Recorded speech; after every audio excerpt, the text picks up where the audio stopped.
சினிமாங்கிறது ஒரு மாயை. இல்லை, அது ஒரு சாதாரண பிஸ்னஸ் தான். எப்பொழுதும் போல் எல்லாத்தையும் நடக்கக்கூடிய ஒரு பிஸ்னஸ் தான். அதை போய் ஒரு சூதாட்டம் அதெல்லாம் சொல்லக்கூடாது அப்படின்னு ஒருத்தர் சொல்கிறார். ஆமாங்க.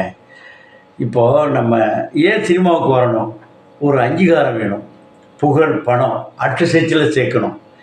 ஊரில் மதிக்க மாட்டுறாங்க, வேறு வேலை வேணும், இப்படியெல்லாம் வர்றாங்க. இங்கே வந்து என்ன செய்கிறோம்? அப்பா அம்மா தொழிலை விட்டுட்டு இங்கே வந்தால் கூட நடிகராகணும், இயக்குனராகணும், தயாரிப்பாளர் ஆகணும். கடந்துவிட்டு ஒரு டிரைவிங் தெரிஞ்சுன்னு ஒரு நண்பர்கிட்ட போய் சொன்னீங்கன்னு வச்சு அதோட காலி. கடைசி வரையும் டிரைவரை தான் வச்சுருப்பான். கேமராவுக்கு முந்தி நிற்க வைக்க மாட்டாங்க, பிந்தி நிற்க வைக்க மாட்டாங்க. அது மாதிரி எல்லா தொழிலும். அப்புறம் பார்க்குறாங்க, அப்புறம் கல்யாணம் காட்சி, அப்புறம் அப்படியே போயிடுறாங்க ஒதுக்கிட்டு. அப்புறம் அப்பா அம்மா ஊரில் என்ன தொழிலை பண்ணாங்களோ இங்கே, அங்கே ஊரில் டெய்லர்னாக்கா இங்கே வந்து காஸ்டியூமர் ஆகிடுறாங்க. சமயக்காரன் பண்ணால் ப்ரொடக்ஷனு, அந்த மாதிரி விவசாயம்னா இந்த இது மாதிரி சில வேலைகள் செஞ்சிடறாங்க. அப்புறம் நிறைய பேர் கல்யாணம் பண்ணாமல், அப்பா அம்மா பார்க்காம, அக்கா தங்கச்சி கல்யாணம் பண்ணாமல், தானும் கல்யாணம் பண்ணால் ரொம்ப நாள் இருக்காங்க. படத்துக்கு நடிகராகணும், ஒன்றுமே கிடைக்கிறதில்ல.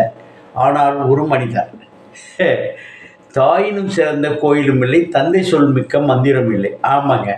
தந்தை யார்? கஷ்டப்பட்டு தன்னுடைய தம்பிகளுடன், அண்ணன் தம்பிகளுடன் ஆரம்பித்த ஒரு தொழிலை விட்டுறக்கூடாது. அது ஒரு கட்டமைக்கப்பட்ட மிகப்பெரிய சாம்ராஜ்யம், அது விட்டுறக்கூடாது என்று அதையும் தனக்கு ஒரு திருமணம், கல்யாணம், பிள்ளை குட்டிகள், அதன் மூலம் வந்த உறவுகள், பிள்ளைகள், அவர்கள் செட்டில் பண்ணணும், நிரந்தரமான ஒரு தொழில் செய்யணும், எதையும் விட்டுறக்கூடாது.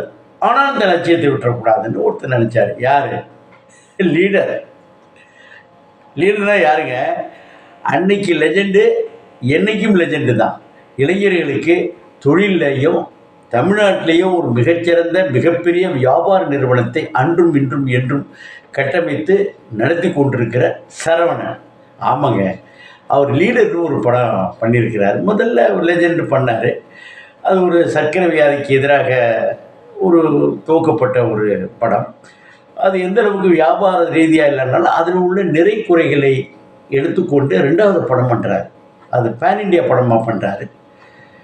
அதில் நடந்த நிகழ்வுகள், அது ஃபஸ்ட்டு வந்து அந்த திரைப்படத்தை எப்படி முறையாக மக்கள்கிட்ட கூட்டி சேர்க்க வேண்டியது, பத்திரிகையாளர் சந்திப்பு, ஒரு அழகான ப்ரெஸ் மீட்டு, அவருடைய உள்ளக்கிழங்கையும் திறந்தார். நண்பர்களும் வந்தார்கள். அது என்னன்னு பார்ப்போம் வாங்கலை. போவோம். ஒரு சித்து இது வந்து அவர் புகழ்ன்றது இல்லை, அவர்கிட்ட நிறைய பாடங்கள் கற்றுக்கொள்ள போமா. என்ன நண்பர்களை கற்றுக்கொண்டீர்களா? பார்ப்போம் படத்தை.